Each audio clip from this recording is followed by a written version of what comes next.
Assalamualaikum warahmatullahi wabarakatuh. Selamat datang kembali di Poddar, Podcast Darul Armina. Bersama aku, Khadijah, yang akan menemani teman-teman semua di episode kali ini. Hari ini kita kedatangan tamu yang luar biasa, dan pastinya ini akan jadi salah satu episode yang spesial. Karena kita kedatangan tamu anak muda yang gak cuma inspiratif, tapi beliau juga representasi nih generasi muda dari Bengkulu yang keren. So, hari ini kita sudah dibersamai oleh perwakilan dari Duta Genre Provinsi Bengkulu. Ada Kak Reisha. Halo Kak Khadijah. Halo Reisha. Teman-teman semuanya. Halo. Oke, so hari ini kita bakal ngobrolin topik seputar anak muda, pentingnya perencanaan masa depan, kemudian pernikahan dini, dan pokoknya isu-isu remaja lah. Oke. Pastinya menarik ya Mbak. Iya, yang pastinya menarik. So, pastiin teman-teman semua nonton sampai habis, sampai akhir, karena pastinya bakal banyak insight dan pengalaman menarik yang bakal dibagi dari Kak Reisha. Kita kenalan dulu Reisha. Boleh. Silakan diperkenalkan dulu ke teman-teman yang nonton. Oke, halo Kak Khadijah dan teman-teman semuanya. Perkenalkan, aku Reisha Zefinatan Olendanis. Biasanya dipanggil Reisha. Aku merupakan mahasiswa aktif Universitas Bengkulu dengan prodi Kesejahteraan Sosial. Aku merupakan, alhamdulillah, kemarin tahun 2025 diamanahkan menjadi Duta Generasi Berencana Juara 3.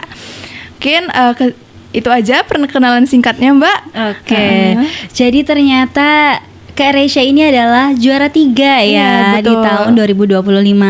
Betul. Keren banget, luar biasa. Oke, kesibukannya akhir-akhir ini ngapain aja?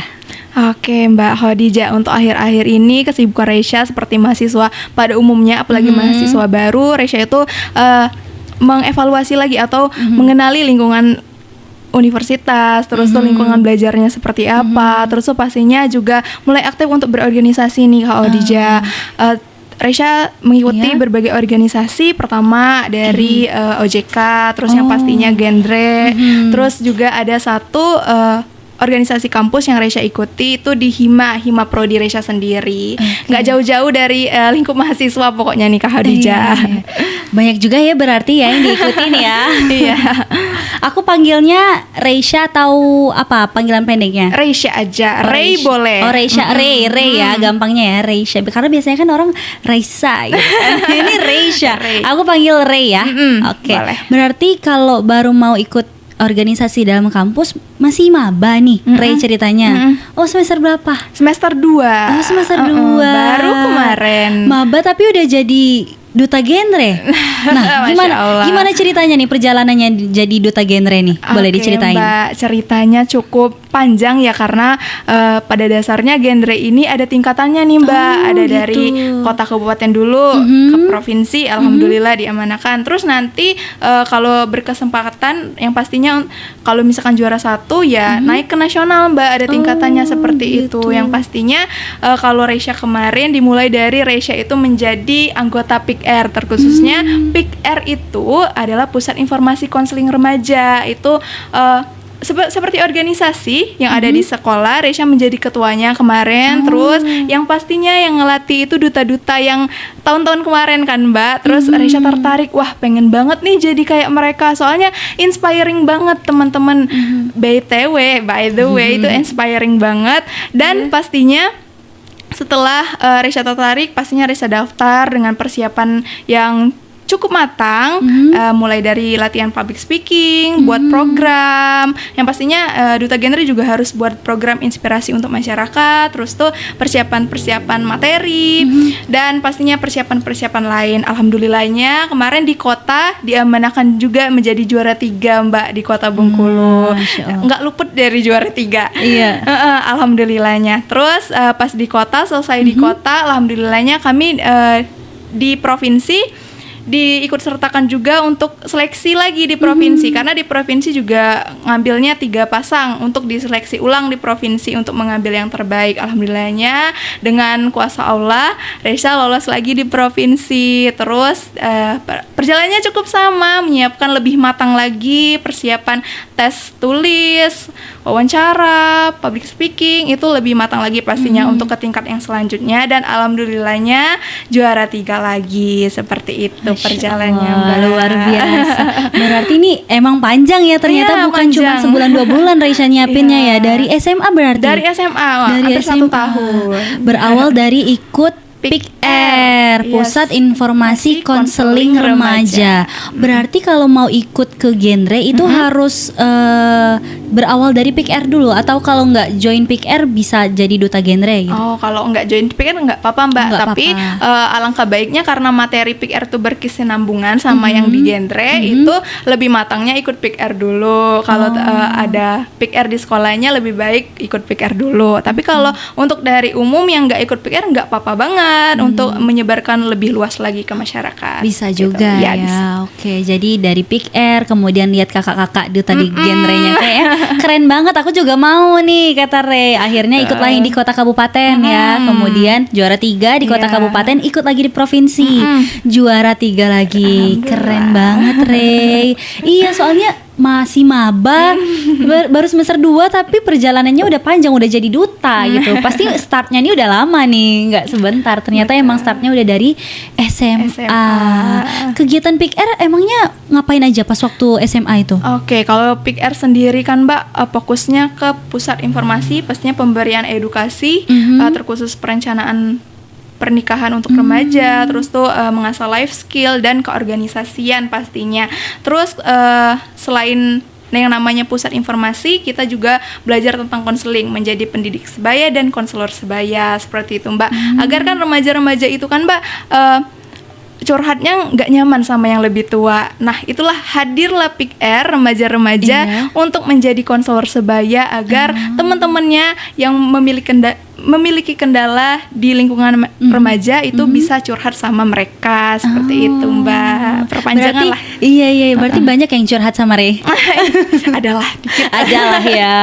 Adalah Oke. pokoknya. Iya benar sih, rata-rata kalau remaja tuh gengsi ya kalau mau curhat sama yang lebih tua, karena kayak nggak mau ngerasa dinasehatin gitu Iya, kan. betul, Mbak. Karena kita tuh butuhnya didengar, yang penting divalidasi gitu ya. Keren banget. Oke nih, next lagi, kan aku lihat nih di Instagramnya genre Provinsi Bengkulu. Pas waktu pemilihan itu aku lihat videonya si Rey itu ini bikin program ya namanya ya, program retasi. Remaja atasi isu terkini. Itu gimana programnya tuh? Kok bisa kepikiran mau bikin retasi? Oke, kalau Rey sendiri kenapa kepikiran untuk membuat retasi seperti namanya Remaja Atasi Isu Terkini. Nah, Reisha tuh melihat banyak sekali isu-isu yang kurang peka nih untuk dihadapi oleh remaja, seperti isu pernikahan usia anak, isu kesehatan mental. Seringkali remaja-remaja di lingkungan Reisha, terkhususnya di Kota Bengkulu itu tuh sering abai Mbak Reisha merasanya, dan Reisha mengobservasinya. Terus setelah itu Reisha kepikiran, gimana kalau program untuk duta genre ini Reisha beri nama retasi dengan media komik digital di Instagram agar bisa diakses oleh berbagai macam kalangan, nggak cuma remaja doang, tetapi juga bisa diakses di lingkup yang lebih besar, dan juga pastinya kan kalau di media sosial itu kan lebih banyak lagi yang menjangkau. Jadi Reisha buatnya seperti itu lewat media komik digital dengan pemberian materi-materi seputar isu-isu terkini dan juga seputar materi-materi genre. Seperti itu. Keren banget. Itu bikin komik digital di Instagram, bentuknya kayak carousel atau dari Instagram nanti dibawa ke link lagi atau gimana tuh? Kalau Reisha sendiri bentuknya langsung postingan aja, bisa disebut juga carousel tadi. Langsung posting aja, terus tuh Reisha edit juga di ada aplikasi untuk ngedit komik, terus Reisha edit karena menurut Reisha kalau misalkan lewat link lagi itu kayaknya repot. Iya Orang-orang biasalah Mbak Gen Z mager. Maunya yang instan kan? Langsung Bener. buka tuh langsung baca gitu kan. Jadi Reisha mikirnya ya udah langsung aja posting di sana. Alhamdulillahnya banyak sih jangkauannya, sekitar kemarin 2000 insight gitu Mbak. Wow, berjalan sampai sekarang? Berjalan alhamdulillah. Itu Reisha sendiri yang ngedit semuanya, edit sendiri komik digitalnya. Iya betul. Keren banget. Teman-teman Instagramnya apa? Instagramnya Retasi ID, teman-teman boleh Cek Retasi ID deh. Atau enggak ada Instagramku REYZEE, nanti di bio-nya ada Retasi ID seperti itu. Siap. Nanti bakal promosi, nggak apa-apa. Nanti aku cek habis ini. Next lagi nih. Iya. Kalau tadi kita udah kenalan sama Ray-nya, sekarang kita kenalan sama duta genrenya. Boleh dijelasin duta genre itu apa sih? Terus concernnya kemana? Programnya apa aja? Dan udah ngapain aja nih Ray selama menjadi duta genre? Oke Mbak, sebelum kita kayaknya berkenalan sama duta genre, lebih baik alangkah baiknya kita kenalan dulu nih sama genrenya itu apa sih sebenarnya. Jadi Mbak, genrenya tuh singkatan dari generasi berencana. Iya. Artinya ini merupakan wadah atau forum yang dinaungi oleh BKKBN atau sekarang sudah berevolusi menjadi Kemenduk Bangga, Kementerian Kependudukan dan Pembangunan Keluarga. Nah, di sana kita membahas tentang perencanaan masa depan, persiapan pernikahan untuk remaja, persiapan kehidupan untuk remaja, dan yang pastinya mengasah life skill untuk melanjutkan 5 transisi kehidupan bagi remaja. Dan yang pastinya genre ini lingkupannya ya pasti remaja dan juga pastinya juga bentar Mbak. Kenapa? Kenapa? Ya ampun. Nggak apa-apa. Ulang lagi jawabannya.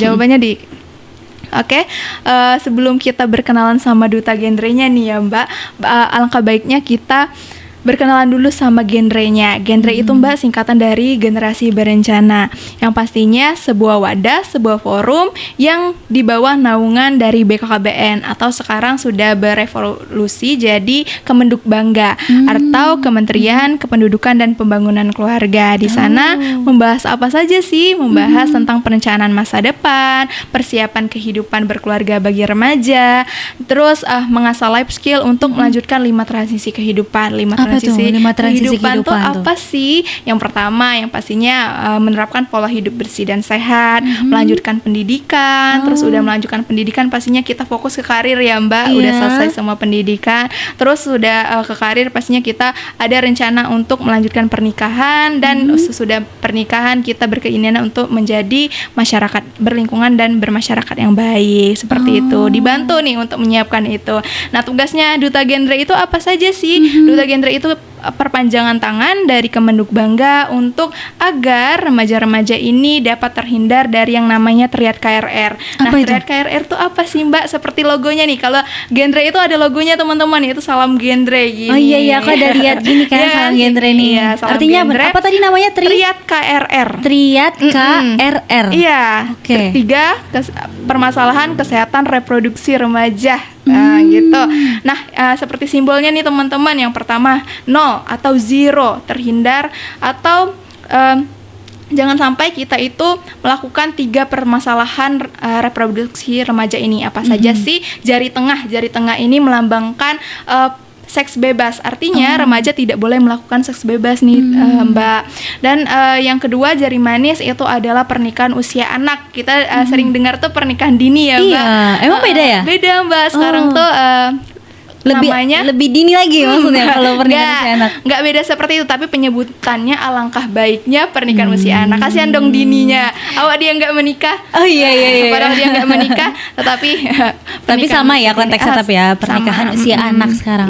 Terus lanjut lagi jari kelingking nih terakhir itu nabza dan terorisme. Harapannya remaja itu terhindar dari yang namanya triad KRR ini teman-teman. Nah, itulah perpanjangan tangan dari duta genre itu tadi, yang pastinya menyiapkan juga untuk remaja itu lebih siap untuk melanjutkan 5 transisi kehidupannya agar nantinya pada saat bonus demografi di tahun 2045 remaja itu lebih siap untuk menjalankan kehidupannya. Wow, visioner sekali. Akhirnya aku jadi tahu ternyata ada 5 transisi kehidupan. Kemudian tahu ini tuh ternyata ada artinya triad KRR. Agak apa ya tadi bahasanya, terhindar dari 3 kenakalan tadi ya. Yang pertama seks bebas, artinya anak muda tidak boleh seks bebas. Kemudian yang kedua pernikahan usia anak, jari manis, dan yang terakhir itu nabza ya. Dan terorisme. Oh, dan terorisme. Betul, jangan sampai ya teman-teman. Oke. Wow, good insight. Next lagi. Sekarang kita masuk ke sesi pertanyaannya nih. Kalau tadi kan baru kenalan-kenalan, sekarang kita baru diskusinya nih, yang seru-seru nih. Kita mulai ya, aku mulai dari pertanyaan pertama.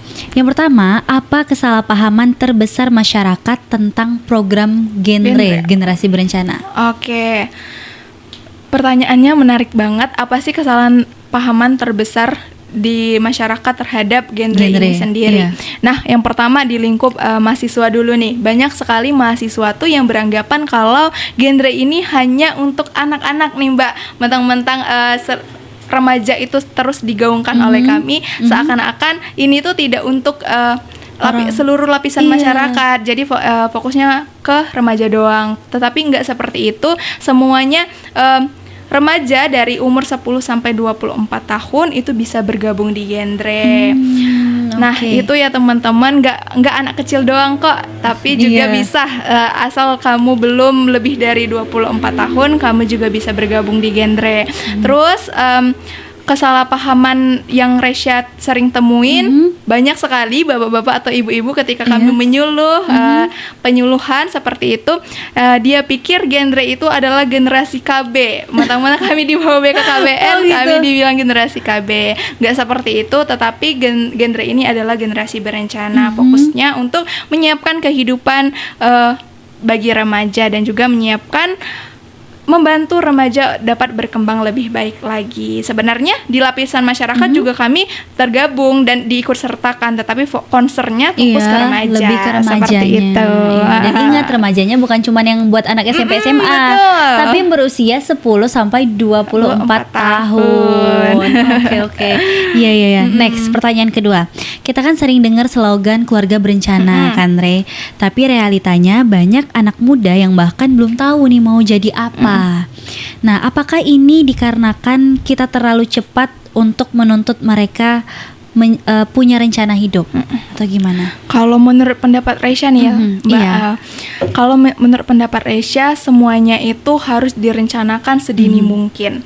Sebenarnya nggak ada salahnya untuk kita bukan memaksa ya, tetapi terus mengingatkan kepada anak-anak muda ini untuk ayo lebih berencana. Nah, karena sepengalaman Resya sendiri, banyak sekali teman-teman Resya itu sekecil untuk menentukan jurusan kuliah aja mereka itu terlalu menunda-nunda sehingga pas di akhir mereka kelabakan sendiri. Nah, itu juga butuh yang namanya perencanaan. Pastinya perencanaan itu sangat butuh. Even kita baru umur 5 tahun aja, orang tua kita itu sudah sangat banyak rencananya ya, Mbak, untuk kita sendiri agar menggapai cita-cita. Apalagi ketika kita sudah mengerti tentang perencanaan ini, alangkah baiknya kita merencanakan untuk kehidupan kita sendiri itu secepat mungkin, karena jangan sampai nantinya ketika kita sudah memasuki transisi berikutnya kita kebingungan dan kelabakan seperti itu, Mbak. Jadi menurut Resya nggak ada salahnya untuk kita menyiapkan dan merencanakan kehidupan kita sedini mungkin seperti itu. Iya, karena yang namanya persiapan itu alangkah lebih baiknya lebih awal gitu kan, ketimbang udah mau berangkat baru mau nyari sepatu nih, mau nentuin sepatu apa yang mau dipakai gitu ya. Lebih baik persiapannya misal dari malam nih. Besok aku mau pakai sepatu ini, mau pakai baju ini, ketimbang besoknya kelabakan gitu kan. Benar-benar. Iya, setuju. Persiapan yang lebih dini itu lebih baik. Oke. Next lagi, apa akar masalah terbesar remaja sekarang nih, Rey? Apakah kurangnya informasi, kurang support, ataukah emang sudah terlalu banyak tekanan sosial? Oke, kalau menurut Resya sendiri ya, Mbak, sebagai orang-orang yang ya ibaratnya konselor sebaya lah ya, temannya anak-anak remaja seperti itu, masalah yang paling besar dihadapi remaja itu yang pertama itu adalah tekanan sosial, betul yang Mbak bilang tadi, karena pada dasarnya sekarang itu kan informasi dari berbagai arah ya, Mbak, terutama kita aktif di media sosial, betul kan, Mbak. Nah, itu berbagai macam bentuk ataupun pandangan sehingga membuat mereka itu terlalu memikirkan pendapat orang lain, terlalu fokus ke pendapat orang lain sehingga tidak berani untuk mencoba banyak hal, takut dibilang ini, takut dibilang itu. Nah, itu masalah terbesar remaja, sehingga membuat mereka itu tidak berkembang, Mbak. Itu yang Resya rasakan dan yang Resya lihat di lingkup remaja. Terus yang kedua, kita kan di zaman yang serba cepat, digital, ya, teknologi. serba digital, serba teknologi semuanya. Nah, itu menurut Resya juga bisa menjadi pisau bermata dua. Wow, Iya, pisau bermata dua. Iya, karena selain muda, anak-anak remaja itu justru karena kemudahan ini mereka tuh jadi cenderung malas mencari informasi yang bermanfaat, malas mencari sesuatu hal yang bermanfaat untuk mereka, sehingga yang timbul itu menurut Resya konten-konten ataupun informasi-informasi yang kurang berfaedah untuk kedepannya, seperti itu Mbak. Itu jadi ada dua menurut Resya permasalahan remaja yang concern di zaman sekarang, seperti Tekanan itu. sosial dan digital tadi yang tidak bisa difilter. Betul. Yang dampak buruknya tadi kalau kata Ray tadi jadi pisau bermata dua yang tidak hanya memberikan informasi yang memudahkan untuk memberikan informasi, tapi juga malah bikin anak muda itu jadi pengen yang serba instan, Iya, apa-apa tuh serba serba cepat gitu, dan itu nggak baik. Betul. Oke, next lagi Ray, kita bahas tentang pernikahan dini. Pernikahan dini ini kan masih jadi isu di beberapa daerah, banyak banget kan orang-orang yang menikah, pernikahan anak ya. Iya, pernikahan anak. Pernikahan anak itu masih banyak, apalagi kalau mohon maaf kalau di beberapa daerah itu kan kayak misal udah tamat SMA tuh udah nikah aja gitu kan. Nah, kalau menurut Ray, faktor apa yang sering menyebabkan hal ini terjadi? Oke, faktor yang paling besar pernikahan usia anak terjadi Mbak, terutama di daerah-daerah adalah kebiasaan. Kebiasaan terus turun-temurun. Menurut Resya kalau untuk informasi dan edukasi rasanya pemerintah dan juga media sosial terus ya Mbak menggaungkan jangan pernikahan usia anak, jangan melakukan pernikahan di bawah Lagi umur. udah di serba digital ini pasti udah nyampe kan informasi. Betul.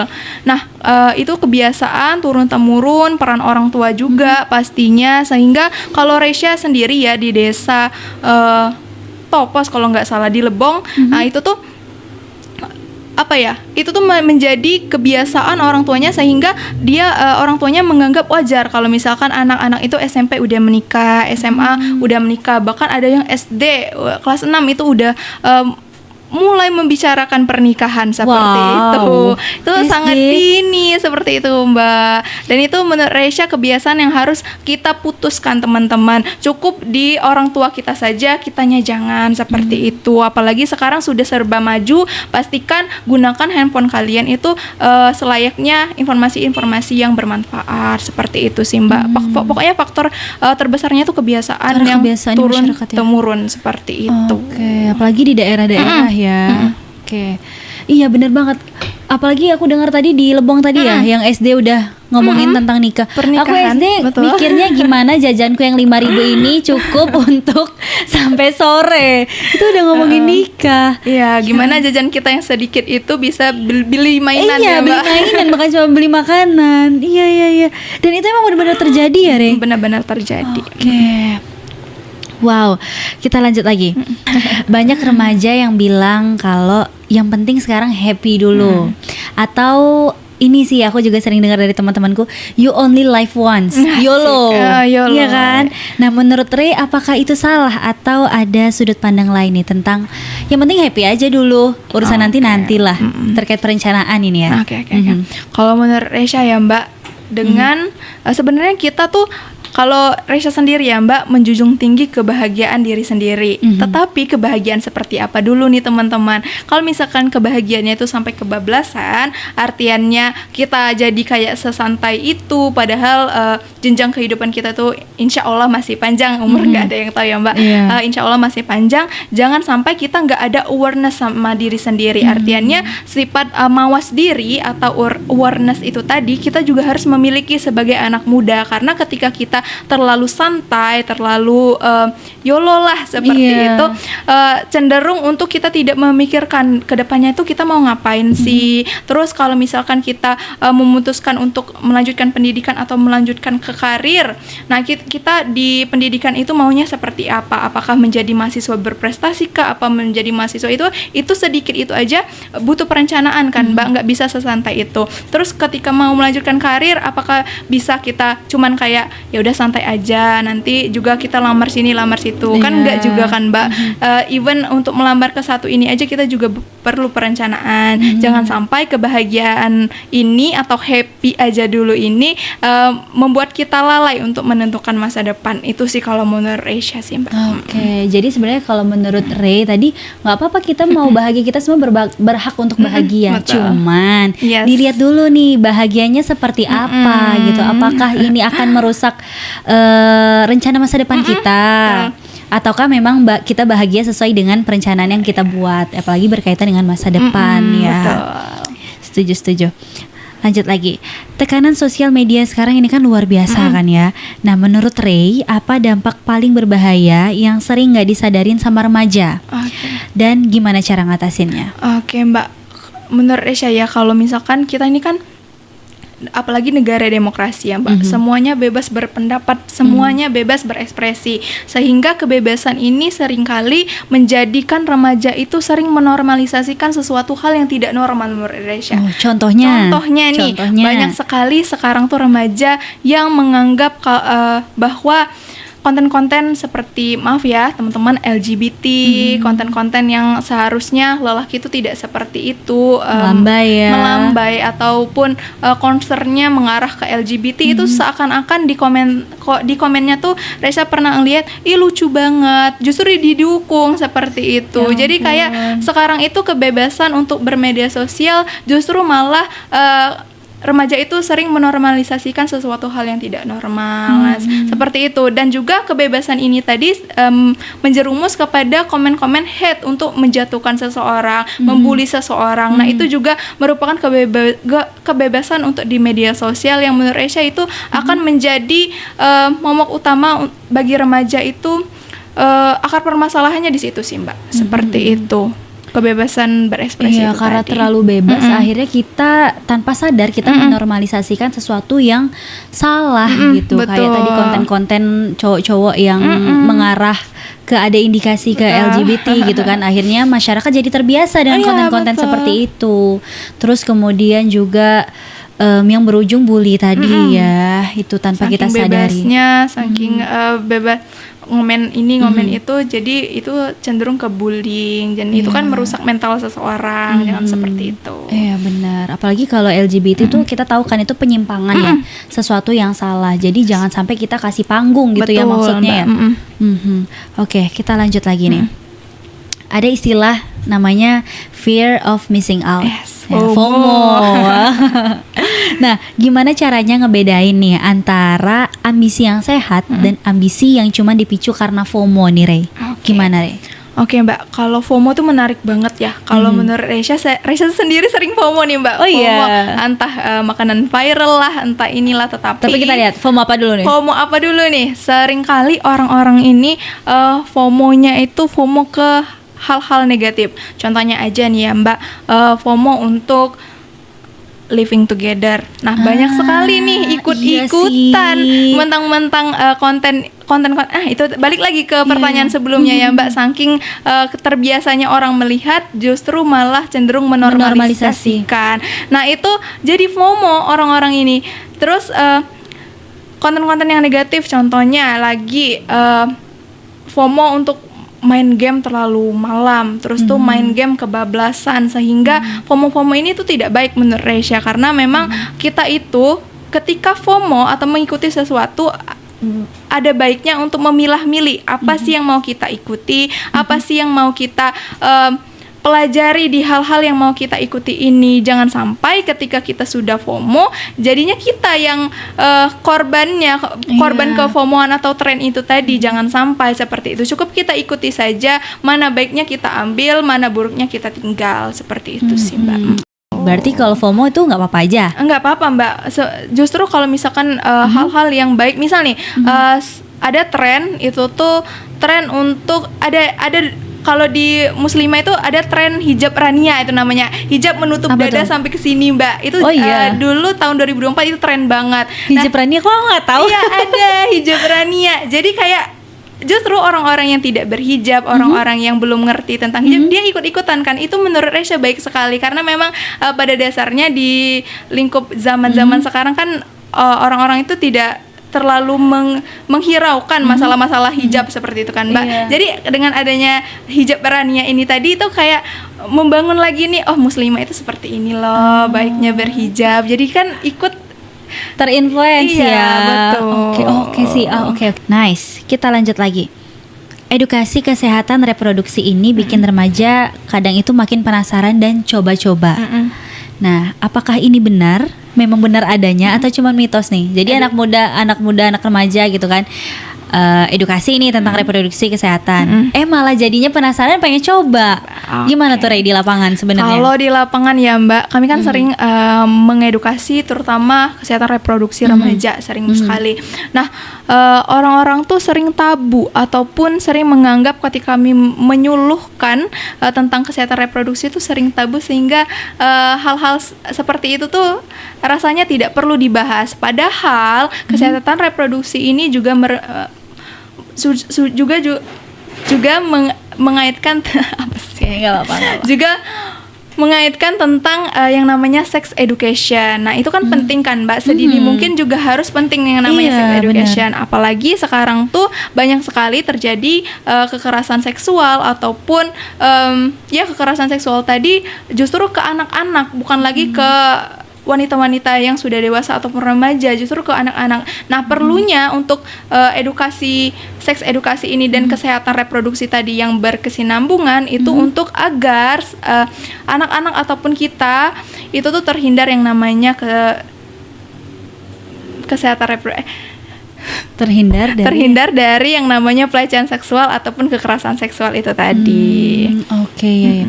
Karena juga ya kalau aku lihat ya gaya hidup atau gaya apa ya, gaya berpacaran lah anak-anak zaman sekarang kan banyak tuh anak SD SMP tuh udah pacaran. Iya. Itu tuh gaya pacarnya tuh udah kayak orang dewasa gitu loh, Re. Betul. Kayak udah salaman kayak ayah bunda gitu. Sholat kan. bareng. Iya, Masya Allah. ya ampun. Jadi apa ya, penting untuk membicarakan kesehatan reproduksi. Penting Mbak, menurut Resya, karena memang berkesinambungan sama sex education tadi seperti itu. Paling baiknya bahas tentang kesehatan reproduksi itu dari kapan, Re? Kalau jenjang sekolah dari SD, SMP atau SMA? Dari TK Mbak, Oh, dari menurut TK Resya. ya? Ketika mereka sudah mengerti apa yang kita bicarakan, justru harus langsung diajarin, karena kesehatan reproduksi itu Mbak bukan hanya tentang alat kelamin saja, tetapi juga bagaimana caranya untuk kita membersihkannya, merawatnya, terus tuh bagaimana menjaga kebersihan diri, itu juga perlu diajarin, karena itu juga dibahas di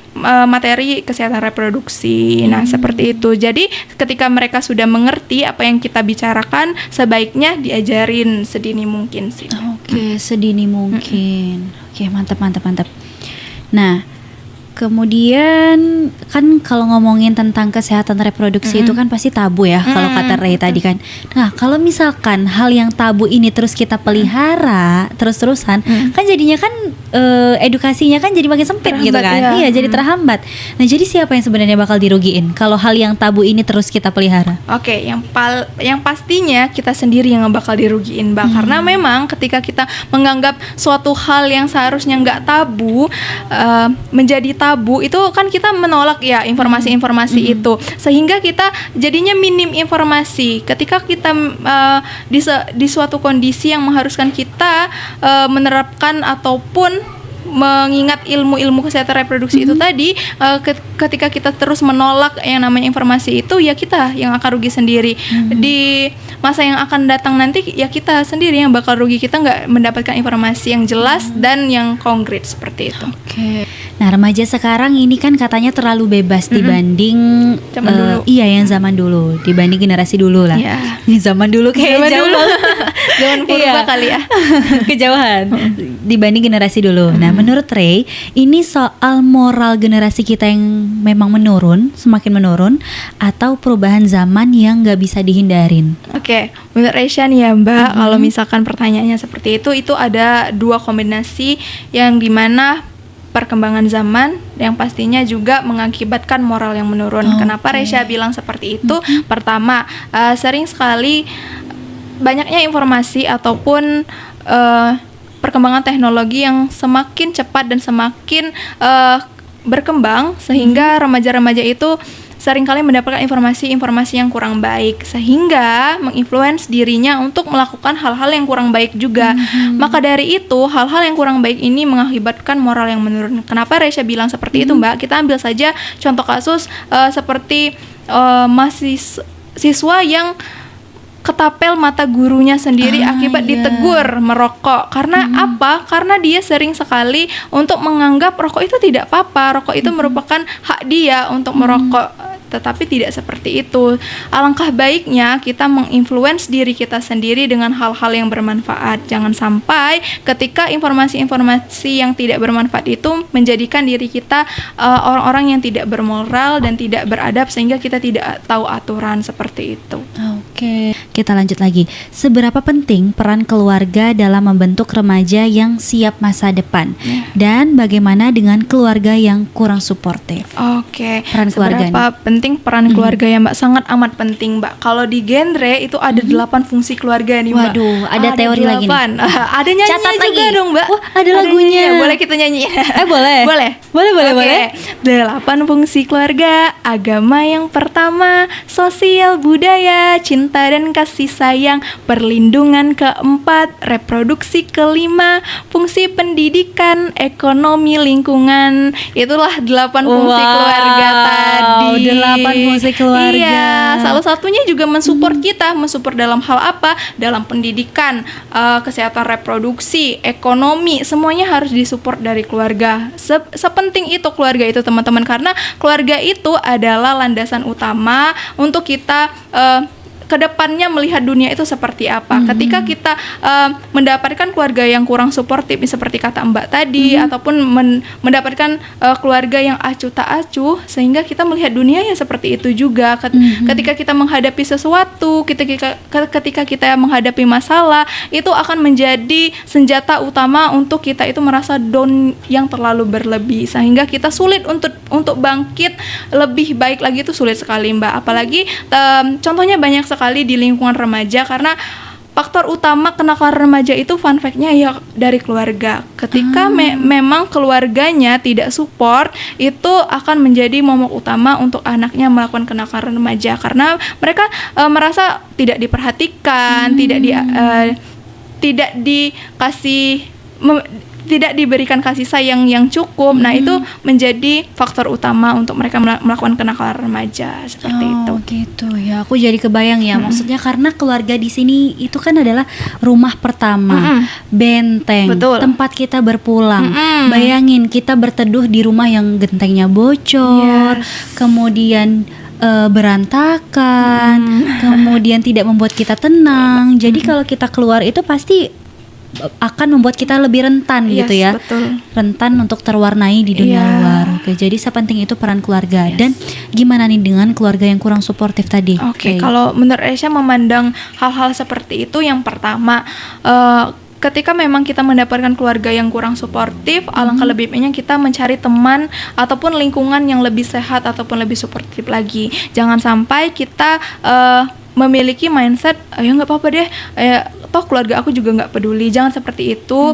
Lebih baik kita cari juga lingkungan ataupun teman yang lebih suportif lagi. Dan untuk misalkan keluarga yang kurang suportif itu tadi, harapannya ya lebih sadar lagi, karena memang anak itu butuh yang namanya kasih sayang dan perhatian. Alangkah lebih baiknya dua kombinasi keluarga dan lingkungan ini sepadan seperti itu, agar perkembangannya nanti juga lebih baik. Oke, wow. Jadi aku jadi kepikir, jadi disinilah peran PKR tadi ya, membersamai teman-teman, apalagi yang masih sekolah, untuk curhat gitu-gitu, untuk didengarkan gitu. Karena kita apalagi perempuan ya, didengerin aja tuh udah seneng kan, karena kita tuh nggak ngerasa harus dikasih solusi banget tuh, enggak, tapi kita tuh butuh menumpahkan, dengerin gitu ya. Oke.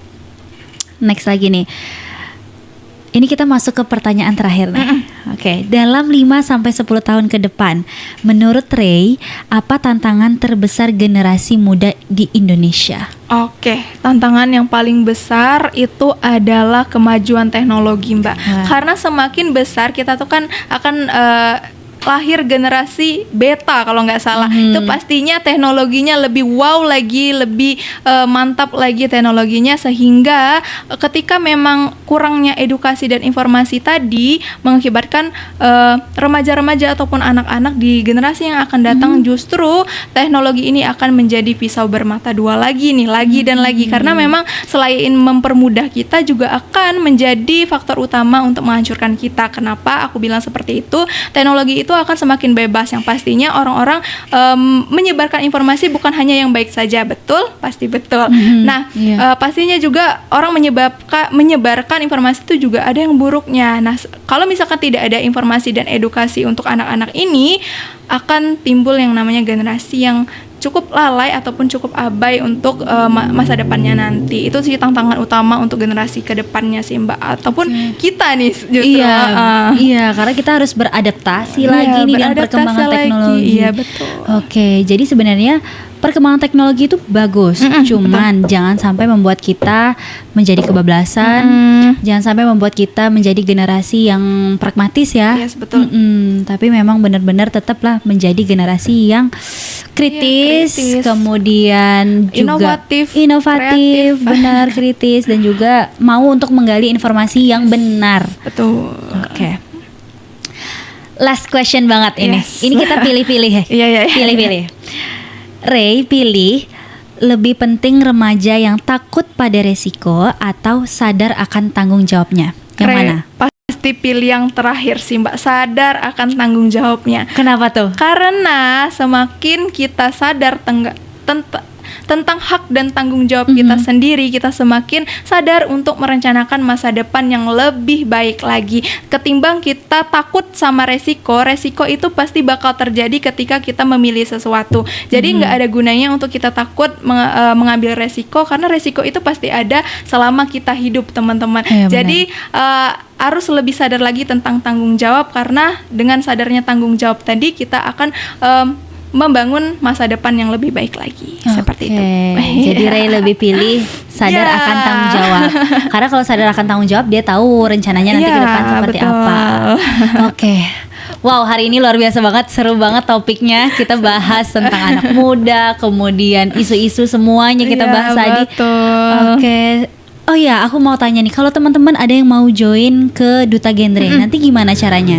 Oke, untuk teman-teman semuanya yang ada di rumah, kalau misalkan kalian mau join Genre, pastinya bertahap nih. Misalkan kalian lingkupnya kota, pastinya daftar dulu di kota. Gimana caranya? Kepoin Instagramnya Genre Kota Bengkulu. Nanti di situ pasti ada open recruitment untuk Duta Genre. Itu akan diseleksi lagi, pastinya tes wawancara, tes tertulis, apalah segala macamnya. Terus ketika kamu lolos dan mendapatkan kesempatan untuk melanjut ke Duta Genre Provinsi, kepoin juga Instagram Genre Provinsi, Forum Genre Provinsi Bengkulu, seperti itu. Oke, itu nanti tadi pasti ya. ada informasinya. Oke, pasti ada informasinya, dan jangan lupa cek terus berarti Instagramnya Genre Provinsi Bengkulu dan Genre Kota Bengkulu. Kalau kamu di wilayah kota, kalau misalkan di kabupaten-kabupaten lain ada juga Payang, cari aja Genre Kepahiyang, Genre Rejang Lebong. Iya, karena kata Ray tadi setiap kabupaten itu udah ada. Iya, betul. Wow, keren banget. Oke deh, itu tadi untuk topik kita hari ini, obrolan kita hari ini ternyata full insight, full good insight dari Ray. Masya Allah, luar biasa. Aku juga jadi belajar banget nih. Ternyata ada istilah 5 transisi kehidupan, kemudian triad KRR, kemudian 8 fungsi keluarga. Ternyata ada lagunya. Iya, dan seru banget hari ini. Thank you banget sama Ray yang udah meluangkan waktu ke sini. Sudah berbagi ilmunya. Nanti bisa main ke sini lagi ya. Boleh aja adeknya. Iya kan? 2026 nanti bakal 2026 ada lagi. Iya, ada lagi kan. Oke, boleh nanti. Semoga hari ini teman-teman juga yang di rumah mendapatkan pengalaman baru, ilmu baru dari apa yang kita obrolin hari ini. Oke, sekali lagi terima kasih Ray sudah main ke sini. Terima kasih juga Mbak Khadijah. Iya, terima kasih juga buat teman-teman yang sudah nonton. Jangan lupa like, comment, dan subscribe supaya kita bisa terus-menerus memproduksi konten-konten yang bermanfaat dan menjangkau masyarakat yang luas. Oke, terima kasih. Bye-bye. Bye-bye.